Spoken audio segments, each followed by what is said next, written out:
जैसा कि आप जानते हैं कि हम लोगों ने 2018 के लास्ट में दिल्ली के अंदर माननीय अरविंद केजरीवाल जी के नेतृत्व में एक स्कीम बनाई और उस स्कीम को नाम दिया था जय भीम मुख्यमंत्री प्रतिभा विकास योजना। वो स्कीम क्यों बनाई? वो स्कीम इसलिए बनाई क्योंकि आजकल जितने तरह के भी प्रोफेशनल कोर्सेज हैं, चाहे वो मेडिकल हो, चाहे इंजीनियरिंग हो, चाहे क्लैट हो या दूसरे तरह के एग्जाम हो या कॉम्पिटिटिव एग्जाम्स हो नौकरी के लिए, चाहे सिविल सर्विसेज हो, चाहे बैंकिंग हो, चाहे रेलवेज हो, चाहे या कोई और एग्जाम हो। एग्जाम इस तरीके से डिजाइन होता है कि जो बच्चे कोचिंग लेते हैं केवल वही बच्चे सेलेक्ट हो पाते हैं। 99% केवल कोचिंग लेने वाले बच्चे सेलेक्ट हो पाते हैं, बाकी बच्चे नहीं हो पाते। तो उसमें सवाल यह था कि जो लोग गरीब हैं लेकिन बच्चों के अंदर प्रतिभा है, वो कुछ करना चाहते हैं, तो क्या ऐसे गरीब बच्चे जो प्रतिभाशाली हैं, क्या पैसे के अभाव में, कोचिंग के अभाव में ऐसे बच्चों को आगे बढ़ने का मौका नहीं मिलना चाहिए? तो माननीय अरविंद केजरीवाल जी ने सोचा कि ऐसे बच्चों के लिए सरकार को आगे आना चाहिए। और वैसे भी अरविंद जी का यह सपना था कि गरीब से गरीब परिवार के बच्चे को भी आगे बढ़ने का मौका मिलना चाहिए। और उन्होंने एक टैगलाइन तय की कि प्रतिभा अगर है तो गरीबी बाधा नहीं बनेगी। इसी टैगलाइन पर जय भीम मुख्यमंत्री प्रतिभा विकास योजना माननीय अरविंद केजरीवाल जी के नेतृत्व में बनी। तो पहले साल इसमें 8 इंस्टीट्यूट एमपैनल थे। उस 8 इंस्टीट्यूट में उस साल 4900 बच्चे उन्होंने अलग अलग तरह के कोर्सेज में ट्रेनिंग ली और बहुत सारे बच्चे इसमें मेडिकल में, इंजीनियरिंग में सिलेक्ट हुए, आईआईटी दिल्ली में सिलेक्ट हुए, डीटीयू में सिलेक्ट हुए, एनएसआईटी में सिलेक्ट हुए, एनआईआईटी में सिलेक्ट हुए, मेडिकल में सिलेक्ट हुए। तो तब तो केवल 8 इंस्टीट्यूट थे, लेकिन उसके बाद इसको हमने और भी अच्छे इंस्टीट्यूटों को इसमें एम्पैनल किया और टोटल इंस्टीट्यूट की संख्या 46 हो गई। उन 46 इंस्टीट्यूट में कोचिंग शुरू की।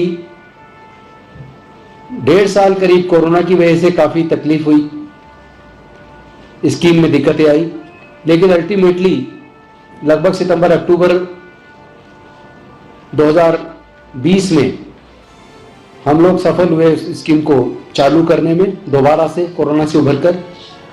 और मुझे आप सबको बताते हुए बेहद खुशी हो रही है, चाहे वो सिविल सर्विसेज की कोचिंग हो, चाहे इंजीनियरिंग की हो, मेडिकल की हो, पुलिस की हो, बैंकिंग की हो, रेलवेज की हो, इंश्योरेंस की हो या दूसरे तरह की कॉम्पिटिटिव एग्जाम्स की कोचिंग हो, लगभग 13,000 बच्चों ने एनरोल कराया।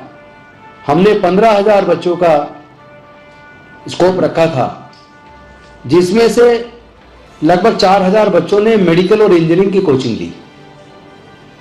और मुझे आप सबके साथ ये बात साझा करते हुए बेहद खुशी हो रही है कि 4,000 बच्चों में से 1,303 बच्चे मेडिकल में और इंजीनियरिंग में सिलेक्ट हुए हैं। यानी 25% से भी ज्यादा बच्चे सरकारी स्कूल के गरीब परिवारों के बच्चे इंजीनियरिंग में, मेडिकल में, जिसमें आईआईटीज में भी हुए और आईआईटीज के साथ साथ एनआईआईटीज में हुए, डीटीयू में हुए, एनएसआईटी में हुए, आईपी यूनिवर्सिटी में हुए और बहुत सारे जो रेपुटेटेड भारत सरकार के या राज्य सरकारों के इंस्टीट्यूट हैं इंजीनियरिंग के और मेडिकल के, उन कॉलेजेस के अंदर हमारे 4,000 बच्चों ने जिन्होंने कोचिंग के लिए एनरोलमेंट कराया, कोचिंग ली, उन 4,000 में से 4441 बच्चे एग्जाम में बैठे। और ये हमारे लिए बेहद गर्व की बात है कि माननीय अरविंद केजरीवाल जी का जो सपना था कि गरीब से गरीब के बच्चे को दिल्ली की सरकार कोचिंग के अंदर मदद करेगी, क्योंकि उनका सपना था कि गरीबी बाधा नहीं बनेगी अगर प्रतिभा है। तो प्रतिभा अपने आप निकल कर आई जब अरविंद जी ने उनका हाथ थामा और उनको मौका दिया। ये हमारे लिए बहुत ही प्राउड का मोमेंट है कि 3,441 बच्चों ने ये एग्जाम दिया 4,000 में से, और उसमें से 1,303 बच्चे इंजीनियरिंग में और मेडिकल में सिलेक्ट हुए। इससे अलग बाकी कोर्सेज में जिन्होंने कोचिंग ली, बहुत सारे बच्चे सरकारी नौकरियों में आकर उन्होंने ज्वाइन कर लिया। उनकी भी एक लंबी लिस्ट है, ये पूरा मेरे पास पूरा रिकॉर्ड है, इतने सारे पेपर हैं जिसमें पूरी लिस्ट, बच्चों के नाम फोन नंबर सहित लिस्ट है। और हमने सोचा कि कहीं हमारे पास जो डाटा डिपार्टमेंट से अलग अलग इंस्टीट्यूट के माध्यम से आया, कहीं उसमें कुछ गड़बड़ तो नहीं है। तो हमने अपने यहाँ से खुद लोगों से फोन करवा के पता करवाया, तो पूरा डाटा एकदम एक्यूरेट निकला। तो बेहद मतलब हम लोग खुश हैं कि जो अरविंद केजरीवाल जी ने सपना देखा था वो सपना साकार होता दिख रहा है। ऐसे गरीब परिवारों के बच्चे जो कभी सोच नहीं सकते थे कि वो इंजीनियरिंग मेडिकल के अंदर सेलेक्ट होंगे, इस जय भीम मुख्यमंत्री प्रतिभा विकास योजना का लाभ उठाकर वो बच्चे सेलेक्ट हुए हैं। उन परिवारों को मैं बधाई देता हूँ। बहुत जल्दी हम एक प्रेस कॉन्फ्रेंस में ऐसे बच्चों को जो IITs के अंदर सेलेक्ट हुए हैं, मेडिकल के अंदर सेलेक्ट हुए हैं, उनको लाकर उनका भी आपके सामने आपको रूबरू कराएंगे, ताकि वो अपना अनुभव साझा करें और जो किस तरीके की मदद उनको सरकार से मिली और कोई अगर दिक्कत भी आई तो वो भी सामने आए, वो आप सबके सामने हम रखेंगे। आप चाहें तो कोई सवाल करना चाहें तो कर सकते हैं। मुझे लगता है कि ये बेहद शर्मनाक है। वैसे मेरा ये मानना है कि सभी धर्म, जहां तक धर्म का मामला वो व्यक्तिगत मामला है और भारत का संविधान सबको अपनी धार्मिक आस्था की आज़ादी देता है, लेकिन साथ ही साथ freedom of speech and expression भी देता है, लेकिन उसमें सर्टेन लिमिटेशंस हैं, रीजनेबल रेस्ट्रिक्शंस हैं। लेकिन किसी भी इंस्टीट्यूट को किसी को एकदम से क्रश नहीं करना चाहिए। बोलने की आज़ादी सबको है और बोलने वाला भी ये ध्यान रखे कि वो किसी दूसरे की भावनाओं को आहत ना करे। लेकिन इस तरह का इतना सख्त एक्शन लेना, उसको नौकरी से निकाल देना, ये मुझे किसी भी सूरत में तथ्यपरक नजर नहीं आता।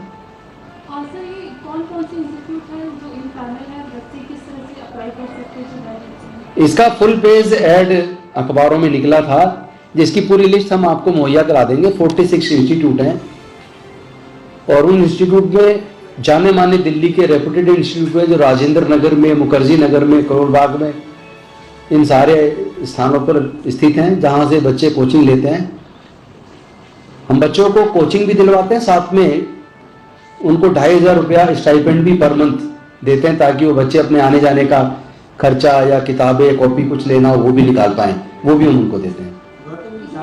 आपका इंस्टीट्यूट है वो सब सेंट्रल दिल्ली और आसपास में, बाहरी दिल्ली में, अभी आउटर दिल्ली के अंदर में ऐसे इंस्टीट्यूट नहीं है क्या? देखिए, इंस्टीट्यूट हमने नहीं बनाए, जो इंस्टीट्यूट पहले से चल रहे हैं उन्होंने जो भी रेंट पे या अपना खरीद के जो इंस्टीट्यूट बना रखे, जहां बच्चे पूरे दिल्ली से जाते ही थे कोचिंग करने, तो हम हर कॉलोनी में तो कोचिंग इंस्टीट्यूट बनाना, क्योंकि कोचिंग इंस्टीट्यूट हम नहीं बना रहे हैं। अगर सरकार बनाती तो बात ये सवाल बन सकता था। इंस्टीट्यूट ऑलरेडी चल रहे, हमने तो उनको एम्पेनल किया है। नहीं रहेंगे, वंचित नहीं रहेंगे, इसीलिए उनको 2500 रुपये स्टाइपेंड दे रहे हैं, ताकि वो लोग किराए वगैरह की व्यवस्था उससे कर लें। दिल्ली के अंदर में तो वो चीज नहीं पहुंची है। देहात के बच्चे बहुत हम लिस्ट दे देंगे आपको, जहां से आप सोच रहे हैं वहां के भी बच्चे कोचिंग ले रहे हैं। बजट बहुत है, बजट की कोई कमी नहीं है। 1 लाख रुपया सिविल सर्विसेज का, मेडिकल का, इंजीनियरिंग का हम फीस दे रहे हैं, और जो एडिशनल सब्जेक्ट होता है सिविल सर्विसेज में उसके 40,000 अलग से दे रहे हैं। तो पैसे की कोई दिक्कत अभी तक, अरविंद केजरीवाल जी ने कहा कि पैसे की कमी नहीं आने देंगे, प्रतिभा है तो उसको पैसा बाधा नहीं बनेगा। शुक्रिया। कहां से? यूक्रेन से। वो सब्जेक्ट मेरे अधीन नहीं है।